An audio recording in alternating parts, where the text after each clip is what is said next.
اهدنا الصراط المستقيم صراط الذين أنعمت عليهم غير المغضوب عليهم ولا الضالين.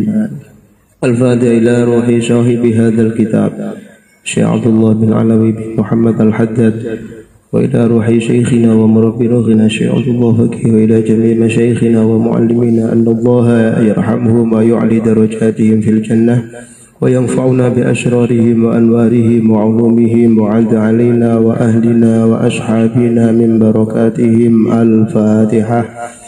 أعوذ بالله من الشيطان الرجيم. بسم الله الرحمن الرحيم. الحمد لله رب العالمين الرحمن الرحيم مالك يوم الدين إياك نعبد وإياك نستعين اهدنا الصراط المستقيم صراط الذين أنعمت عليهم غير المغضوب عليهم ولا الضالين. آمين. صل وسلم دائما على حمدا، صل وسلم دائما على حمدا والآل والأصحاب قد وحدا والآل والأصحاب من قد. بسم الله الرحمن الرحيم. الحمد لله الذي أسرى بعبده ليلا من المسجد الحرام إلى المسجد الأقصى الذي باركنا حوله لنريه من آياتنا إنه هو السميع البصير. اللهم صل وسلم على حبيبنا وشفيعنا وقرة أعيننا محمد ابن عبد الله وعلى آله وأصحابه ومن تبعهم بإحسان إلى يوم النهضة. أما بعد. Dulur-dulurku sekalian yang sama-sama dimuliakan Allah, di masih suasana bulan di mana Rasulullah Muhammad sallallahu alaihi wasallam bertemu dengan Allah Subhanahu wa taala wa jalla jalaluh. Bayangkan ketemu pangeran, ketemu Gusti Allah. Ini mayoritas ulama mengatakan ketemunya itu memang ya jasadan wa ruhan. Walaupun ada sebagian ulama yang mengatakan ruhan, karena Allah tidak bisa di dunia ini, Allah tidak bisa mulaqah atau bertemu, bisa dilihat, itu nggak bisa. Nah, ulama yang masyhur ini mengatakan ya khusus Nabi bisa, apa yang tidak bisa Allah menghendaki. Tapi seperti apa, nah itu yang tidak boleh dibayangkan. Hingga di dalam bab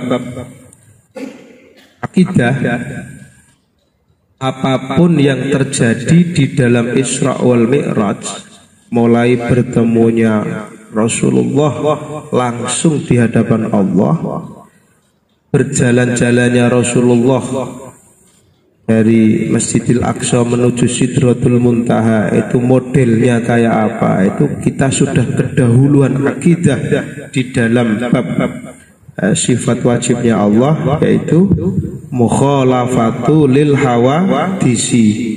Allah sudah bersifatan mukhalafatu lil hawadis, pokoknya beda dengan makhluk.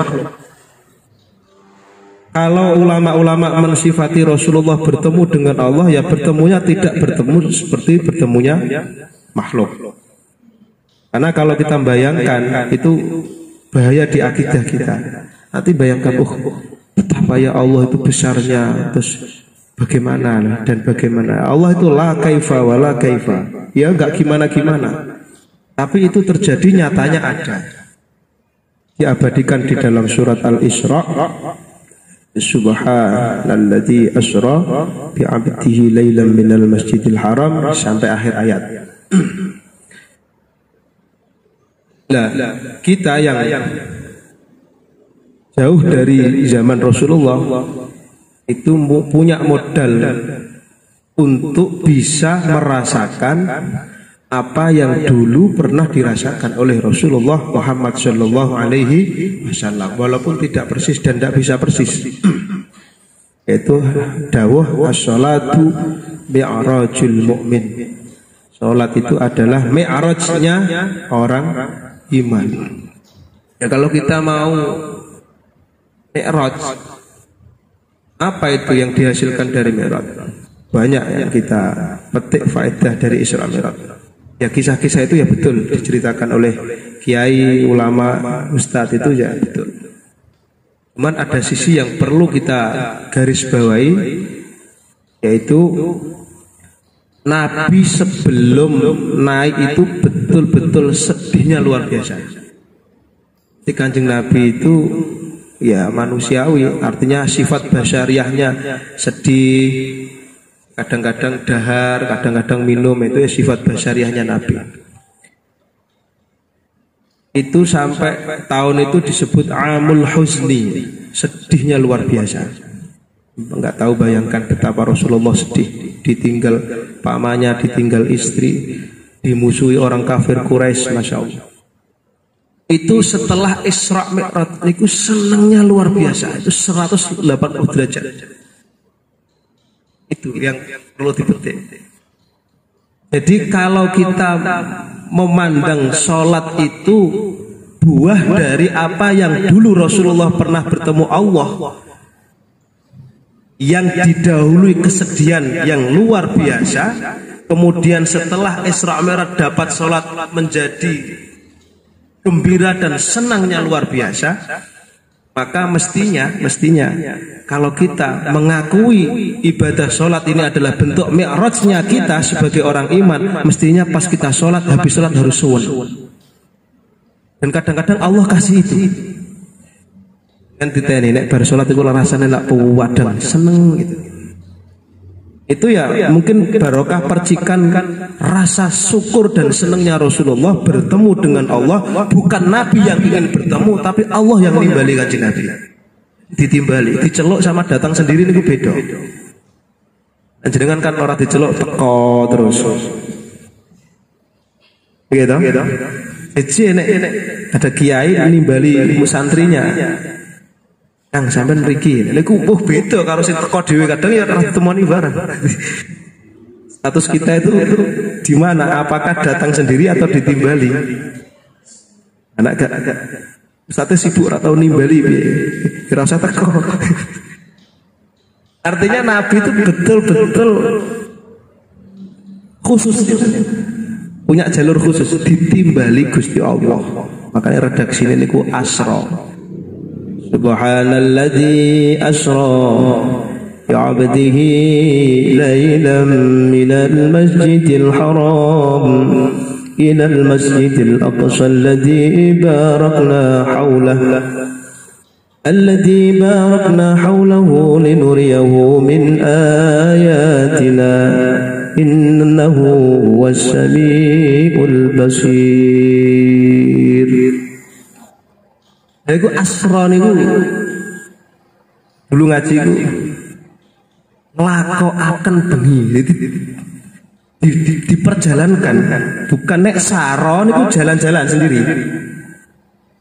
Nek saro niku wis mlaku sapa wong jalan sendiri, tapi nek asra niku dijalankan, artinya Gusti Allah menjalankan. Asra wis menjalakaken sapa Allah bi abdihi, kelawan kaulane Allah. Jadi Nabi Muhammad itu betul-betul orang yang sudah mentok di dalam penghambaan.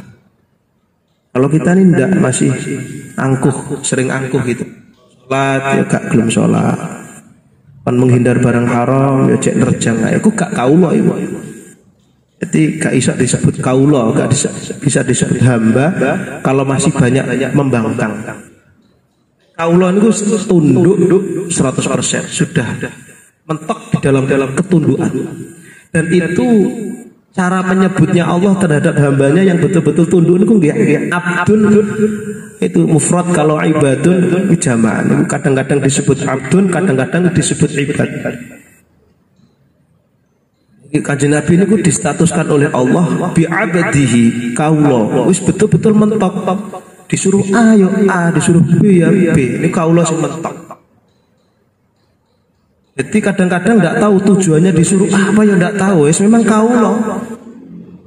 Tapi kaulahnya Gusti Allah. Ya mulia sekali.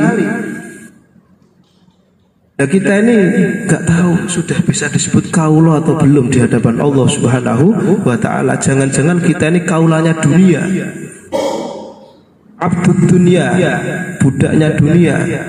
Urusan dunia, masya Allah, ngesot tenan, rewangi banting tulang tenan, kaki di bawah, kepala di atas, kadang dibalik, kepala di bawah, kaki di atas, nibo tangi, wis gak kenal waktu. Itu di saat itu dia itu bukan Abdullah tapi abdud dunia, budak dunia. Kon gini dunia ini lagi ini berangkat, dunianya nyuruh ini berangkat. Tapi Allah minta disuruh sholat, gak nang budak, gak dikerjakan. Ya Allah ngelarang ini terus diterjang. Itu kita itu belum abdu. Padahal syaratnya orang mlebu surga itu harus kaulah dulu. Dalam surat Al-Fajr itu ada itu. Wal fajri wa layalil 'ashr wasyaf'i wal watr wal laili idza yashr hal fi dzalika qasamul lidhi hijr. Itu di akhir ayatnya ada. Ya ayyatuhan nafsul mutmainnah irji'i ila rabbiki radiyatan mardiyah fadkhuli fi ibadi wadkhuli jannati. Minta kasih tahu urut-urutannya. Ya ayyatuhan nafsul mutmainnah, wahai orang-orang yang punya hati yang tenang, punya jiwa yang tenang. Orang-orang bingung urusan dunia gini-gini, nanti bagaimana anak saya makan apa, kerja di mana, bingung. Dia tetap tenang. Pokoknya waya kerja ya kerja, waya ibadah ya ibadah. Bismillah Gusti, dunia ini sudah ada di genggamanmu. Pokoknya perintahmu apa saya kerjakan, tugas saya apa saya laksanakan, yang kamu larang apa saya hindari. Insya Allah tak mungkin dunia ini engkau biarkan hamba-hambamu kelaparan kalau memang hambamu betul-betul taat kepadamu. Wah, tenang aja. Di luar biar gemeruh, bingung, sibuk, nggak jelas tujuannya kemana. Tapi yang ditimbali Allah, ya ayyatuhan nafsul mutmainnah, wahai orang-orang yang punya jiwa yang tenang. Tapi buatan malas loh, tenang sama malas itu beda-beda sidik. Jeneng keblablasan tenang terus mau malas, gak gelem kerja, gak gelem tandang. Kenapa? Tenang. Orang tenang itu keplek. Ya semangat, tenang itu jiwa di sini. Oh nggak tenang ketok, bingung kayak terus piye. Gak usah piye. Pokoknya sakit kewajibannya apa ya kerjakan. Dengan punya jalan rezeki di pasar ya dijalani, dibuka. Dengan punya jalan rezeki di kantor ya berangkat. Dengan punya di ladang ya bawa cangkul. Hatinya yang tenang. Baik sholat, cuman kok nyuwante iya tenang ae. Ora tenang itu malas. Nanti yang tenang karo malas yo beda. Ya itu Allah nimbali begitu. Coba betapa senengnya kita masuk, andekan kita, dan kita berharap kita masuk di dalam panggilannya Allah terhadap hambanya yang hatinya tenang. Masuk berarti kalau jenengan kita punya hati yang tenang, masuk panggilan ayat itu. Ya ayyatuhan nafsul mutmainnah, kaulaku yang punya hati jiwa yang tenang. Irji'i ila rabbiki, sudah kamu kembali kepada Tuhanmu. Kamu sudah mengabdi di dunia sudah tepat, perintah-perintahku sudah kamu jalani, laranganku sudah kamu hindari, kewajibanmu kepada sesama sudah kamu penuhi. Sudah kamu akan kembali kepada Tuhanmu yang kamu harapkan ridhonya, kamu harapkan rahmatnya. Sudah nggak usah khawatir. Irji'i ila rabbiki, disifati sama Allah radiyatan mardiyah. Dalam keadaan ya wong atine tenang itu mesti ridho dan diridhoi oleh Allah. Masya tinggi sekali nih makom. Orang kok punya jiwa yang radiyah dan mardiyah, itu luar biasa. Kan jiwa itu atau nafsu itu kan ada banyak tingkatannya.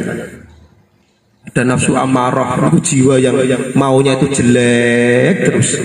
Itu nafsu yang masih amarah. Fa innan nafsa la ammaratun bisu, itu berarti orang yang jiwanya itu pengen jelek, bukan jak taat itu berat-berat, maunya itu yang maksiat-maksiat, seneng ngejak maksiat. Top markotop. Niku nafsu amarah, itu bawaan asli nafsu kayak gitu. Ada nanti nafsu itu nafsu al-lawwamah. Wamah itu ada bagusnya. Tapi ya enggak belum bisa ninggal jeleknya. Jadi kalau jenengan taat ya kadang-kadang jelek, imbang antara jelek dan itu ya cek muter nafsu lawamah. Ya mending ya kadang-kadang ya taat, tapi masih melengkor, masih nyelintung. Ada nafsu mulhimah, di atasnya itu ada nafsu mulhimah. Mulhimah itu lebih condong ke kebaikan. Jadi ya mungkin karena dia istiqomah ngaji, terus ngerti agama, ngerti yang dilarang Gusti Allah, terus hatinya, nafsunya, jiwanya cenderung ke ketaatan. Cuman orang yang dikaruniai nafsu mulhimah ini kadang-kadang lihat orang yang nggak taat itu ingkar. Yang kurang bagusnya. Jadi dia sudah bagus, sudah taat dan sudah terhindar dari hal-hal yang jelek, tapi dia menganggap orang yang tidak seperti dia itu tidak bagus. Jadi wong dianggap gak apik-apik, sing apik diedok. Lakunya sudah benar. Aku sampai ada nafsu, nanti nafsu mutmainah. Dan nafsu mutmainah itu seanteng. Wis tenangku biasanya wali-wali baru, wali-wali anyaran. Jenengan wali-wali anyaran. Wenang tenang apa nih? Tenang ngopi nih. Ejak ngopi niku masya Allah 5 jam kuat. Jak sholat 2 menit is. Iku gak nafsu mutmainah pak. Iku nafsu gak jelas. Ya kita itu muter, kadang amarah, kadang mutmainah, kadang lawamah, mulai muter. Orang-orang yang ditimbali Allah dengan jiwa yang disebut radiyah wa mardiyah niku wis betul-betul waliyun min auliyaillah. Kekasih Gusti Allah, ulama-ulama kekasih Gusti Allah. Lah niku urutannya untuk ditempatkan tempat yang mulia, yang masyhur disebut surga niku. Surga kan tempat yang mulia. Niku carane nimbali Gusti Allah orang-orang yang nanti ahlul jannah niku ibad atau abad. Fadkhuli fi ibadi wadkhuli jannati. Orang-orang yang punya jiwa yang tenang itu disuruh ayo masuk golongan hambaku, ayo masuk. Nah, termasuk puncak hamba sing jos top markotop oleh Rasulullah Muhammad sallallahu alaihi wasallam. Jadi disuruh masuk di golongan hamba. Hamba niku orang yang sudah persifatan kaulo. Sifat kaulo ning Gusti Allah niku betul-betul pure. Kaulo itu pripun to kaulo niku? Budak niku lho. Lah disebut budak betulan niku wis tunduk, wis gak butuh gaji, wis gak butuh dikongkon apa manut, walaupun perintahnya tidak tahu arahnya kemana, larangannya tidak tahu tujuannya apa, pokoknya dia pure di dalam penghambaan kehadirat Allah Subhanahu wa taala. Niku ibadah abdul. Nah, orang kalau menghamba ke Allah mesti bagusnya, karena setiap perintah yang Allah perintahkan mengandung maslahah yang besar, larangan yang Allah disuruh menghindari oleh hambanya itu mengandung mafsadah yang besar. Orang asal ngikut perintahnya Allah, menjauh dari larangan Allah, mesti selamat. Makanya kaulane Gusti Allah mesti apike.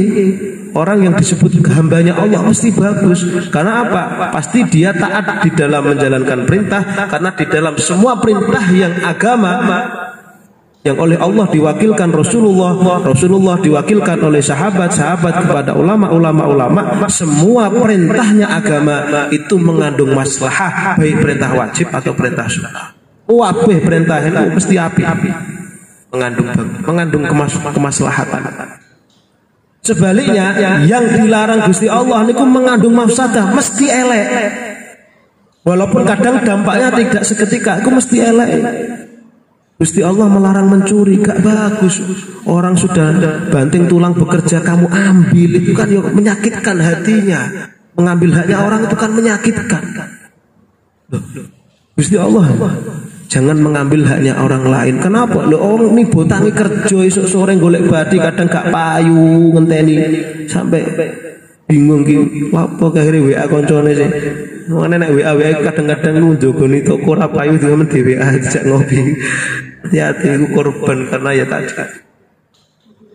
Loh, yang susah-susah begitu terus sampean ambil, sampean curi, itu betapa sakitnya hatinya. Loh, agama itu menghindar dari itu. Ojo, gak oleh nyolong itu. Gak oleh ngambil haknya orang, gak boleh. Itu menyakitkan. Kemudian menipu. Gak boleh, dilarang oleh agama. Kenapa? Membahayakan, menyakitkan. Pokoknya yang dilarang agama itu menyakitkan. Makanya orang yang tunduk kepada Allah kemudian menghindar dari larangan yang dilarang oleh Allah pasti selamat. Kenapa? Terhindar dari mafsadah. Insya Allah ngaji niki mengenal apa yang diperintah oleh Allah karena itu puncak dari kemaslahatan, dan mengenal larangan Allah untuk kita hindari karena itu terhindar dari kemafsadatan. Insya Allah. Nah, setelah ngaji ini jaluk Gusti Allah, Gusti kula kok belum bisa seperti itu, ya jaluk. Yang penting sudah asbabul futuh atau asbabul hidayah sudah kita jalani prosesnya itu. Ngaji dikupas bab niku awal. Oke, semua yang kita ketahui larangan, nanti banyak ada larangan dohir, ada larangan batin, larangan yang berkaitan dengan hati, ada yang larangan dengan jasmani. Dan itu insya Allah. Maksudnya apa? Kok arahnya ke situ? Karena kalau kita mau disebut dan dimasukkan oleh Allah dalam kelompok hambanya, maka harus betul-betul jadi hamba yang betul-betul pure ngabdi datang Gusti. Iku fathuli fi ibadik. Gak iso nyelonong mlebu surga, gak iso. Kowe sapa? Masuk kaulamu dulu lah. Pimpinan kaula niku ya Kanjeng Nabi Muhammad sallallahu alaihi wasallam yang sering disebut abdun di dalam Quran, termasuk surat Al-Isra. Subhanalladzi asra bi 'abdihi, karena nabi itu mufrad satu ya, abdun itu khusus nabi niku. Dan fathuli fi ibaditku kaula banyak, artinya orang-orang yang dikategorikan hamba sah dalam penghambaannya kehadirat Allah disebut ibad, dan itu digolongkan masuk golongan ibadallah.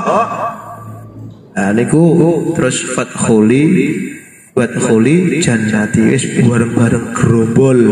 Niku wasiqal ladzina taqaw rabbahum ilal jannati zumara. Lah niku ayate gerombol berel golongannya sapa? Wong sing seneng ngaji, wong sing seneng sholawat, wong sing seneng sedekah. Ada 7 golongan masyhur. Orang-orang mati syahid, orang-orang alim, orang-orang mukhlis, ikhlas. Dan itu dengan cari yang mana nih, terserah. Mulai sing bab ikhlas ya ora apa-apa. Dermawan bisa.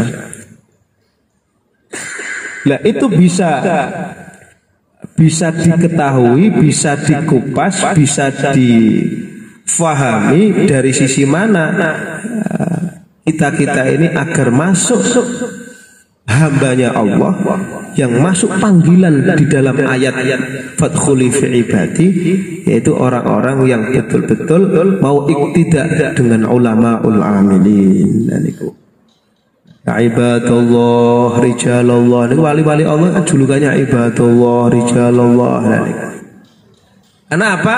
Dawuhnya beliau fa innahu la, ini masuk kitabnya, fa innahu la yasihu al-iqtida illa bil ulama il amilin.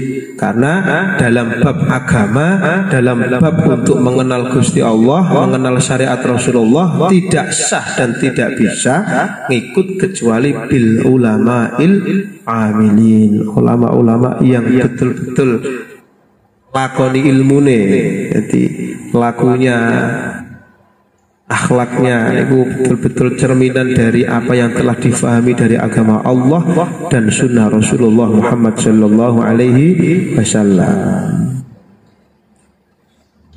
Bismillahirrahmanirrahim. Lah seperti itu kata beliau Syekh Al-Haddad ini 400 tahun yang lalu, wa qad azza al-yauma 'alimun ya'malu bi ilmihi. Beliau sampai mengatakan, tapi di zaman ini betul-betul langka orang yang alim ya'malu bi ilmihi, yang mengamalkan ilmunya. Dengan beliau melakukan sesuatu, simbol hukum agama sudah bisa diketahui. Itu sudah jarang. Orang alim yang lakunya menjadi sorotan dalam kita berbuat. Artinya kalau ada ulama kok melakukan seperti ini, itu menunjukkan berarti itu boleh. Kalau ulama dia nggak mau begini, itu menunjukkan berarti itu tidak boleh. Itu ulama seperti itu sudah jarang. Karena banyak itu sudah zaman beliau ya. Sekarang itu kalau ada ulama atau kiai melakukan sesuatu, itu pun harus dipertanyakan karena belum tentu yang dilakukan itu sesuai dengan ilmunya. Itu maksudnya. Jadi beda kalau ulama-ulama dulu. Contoh di pondok-pondok niku. Pokoknya kalau Mbah Yai jam 3 kok nyalakan lampu. Ampun, artinya kok Mbah Yai kok lampunya nyala, itu mesti jam 3. Niku wayai tahajud. Niku yo pas, walaupun jamnya sak pondok mati kabeh, asal lampunya Mbah Yai cetek nyala, itu berarti tanda itu waktunya sholat tahajud. Itu lakunya itu sudah bisa jadi sorotan keagamaan. Jadi nggak usah tanya dalilnya apa, lampu nyala terus tahajud, nggak usah. Jadi lakunya beliau itu sudah mencerminkan akhlak dan sunnah Rasulullah Muhammad Sallallahu Alaihi Wasallam. Tidak mengerjakannya sesuatunya beliau juga bisa dijadikan berarti ada indikasi ini dilarang. Sudah ke situ. Kalau ulama dulu nih, misalkan beliau ada acara apa begitu, kok beliau nggak mau hadir, itu bisa dipertanyakan kenapa beliau nggak mau hadir. Jangan-jangan ada sesuatu di tempat acara itu, karena ketidakhadiran beliau itu buah dari amalnya beliau. Jadi ulama-ulama dulu itu mau mendatangi acara kegiatan itu sampai sholat hajat. Artinya itu kan tidak kewajiban kan, harus meninggalkan pondoknya beliau, ninggal ngajar itu untuk menghadiri undangan itu. Apakah kesananya itu lebih maslahah atau tetap maslahah diam di pondok? Niku mau mendatangi undangan di luar itu sholat hajat dulu, minta petunjuk. Kalau petunjuknya beliau itu kesana lebih maslahah, ya beliau berangkat. Kalau tidak, ya maka berangkat dan tidaknya beliau itu menjadi simbol agama. Itu ulamaul amilin, karena ya beliau jarang nuruti nafsunya. Hudam minallah. Nah ulama-ulama seperti itu kata beliau sudah jarang. Saiki nah, yang dikerjakan ya harus dipertanyakan, yang ditinggalkan juga harus dipertanyakan. Masalahnya dia ninggal karena dia malu atau malas, atau dia mengerjakan juga karena sudah banyak kepentingan nafsunya. Sebenarnya ini nggak boleh. Ya, misalkan ada kegiatan, ada hal, perilaku, sebenarnya ini nggak boleh. Kok dikerjakan? Nah, mengerjakannya sesuatu yang menurut aslinya nggak boleh, itu sudah menerjang dari hal-hal yang sifatnya hudam minallah. Berarti nggak bisa, tetap ditanya. Tapi ya terus tidak boleh kita mengatakan menjustifikasi seorang, tidak boleh. Itu kita, untuk kita harus hati-hati. Waqad azza al-yawma alimun ya'malu bi ilmihi. Sekarang sudah jarang orang alim yang mengamalkan ilmunya. Kalau banyak ilmunya iya, tapi kalau mengamalkan ilmunya artinya lakunya itu disetir dengan ilmunya, itu sudah jarang. Kalau banyak pengetahuan, oh sekarang lebih hebat, banyak sekarang lebih hebat, pengetahuannya lebih jos. Tapi lakunya tidak bisa dijadikan hidayah, asbab hidayah. Kodo wae dhek ya koplak, sing ndelok ya koplak padha wae. Wis bos njaluk ning Gusti Allah. Solusinya bagaimana? Apakah terus kalau gitu bagaimana Pak Ustaz? Fa idza ra'aital 'alima fi hadzal zaman yaf'alu syai'an aw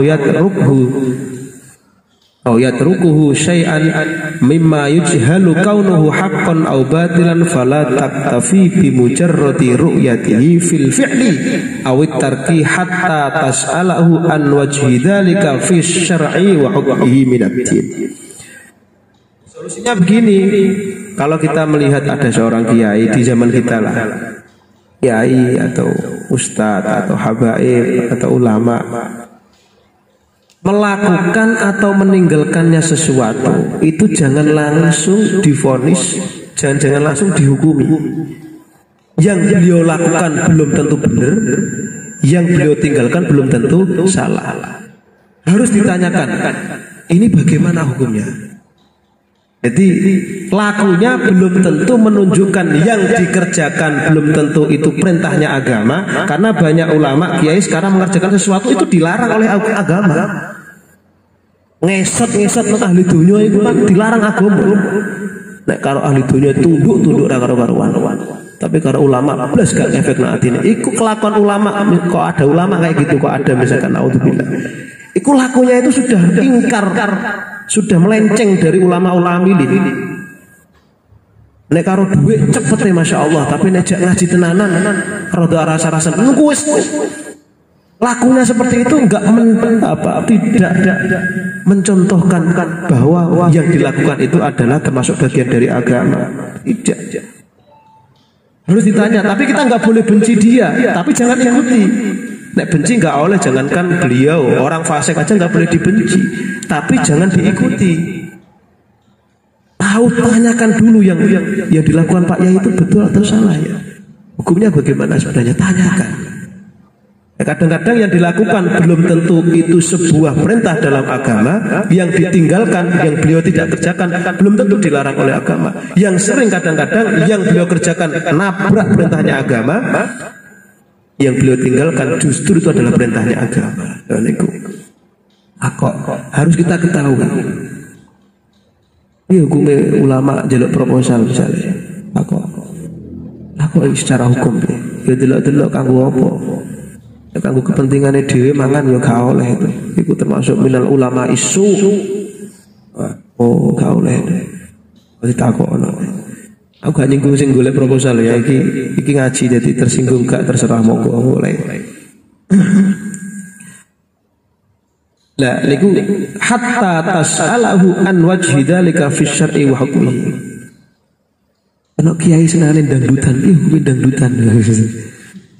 Nek muridnya gak apa-apa nih, kiai ini melok dangdutan ya. Misalnya biyen. Wah, nek zaman biyen. Misalnya contoh Mbah Yai ngapa gitu. Itu sekali Mbah Yai mengerjakan ya. Boleh Mbah Yai aja. Misalnya kiai yang begitu gak boleh, hancur. Misalnya kiai undang dangdutan ya kadang ya melok gak jelas bidang kelakuannya.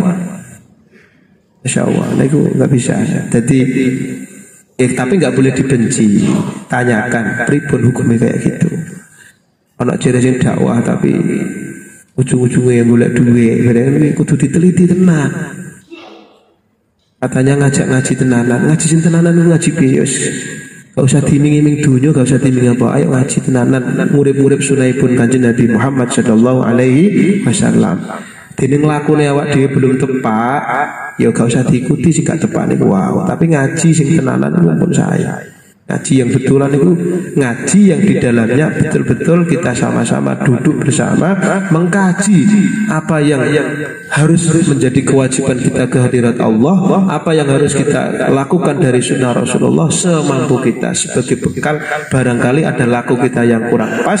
Misalkan kita terjerumus dalam hal yang tidak baik, kita sudah tahu ini sebenarnya tidak baik. Sehingga kita tidak menyalahkan si A, nggak menyalahkan si B, nyalahkan diri sendiri ini. Oh, saya sudah tahu sebenarnya hukumnya ini nggak boleh. Dan ini insya Allah termasuk hudan nanti jadi petunjuk. Duduk yang seperti itu, ngaji yang seperti itu, insya Allah nanti Allah kasih kekuatan untuk mensterilkan kita dari hal-hal yang tidak baik, yang kita tidak tahu kecuali Allah Subhanahu wa Ta'ala. Bismillahirrahmanirrahim. Wala taktafi. Ini lanjut tadi intinya. Sekarang memang sudah langka. Itu zaman Syekh Al-Haddad 400 tahun 1040 Hijriah.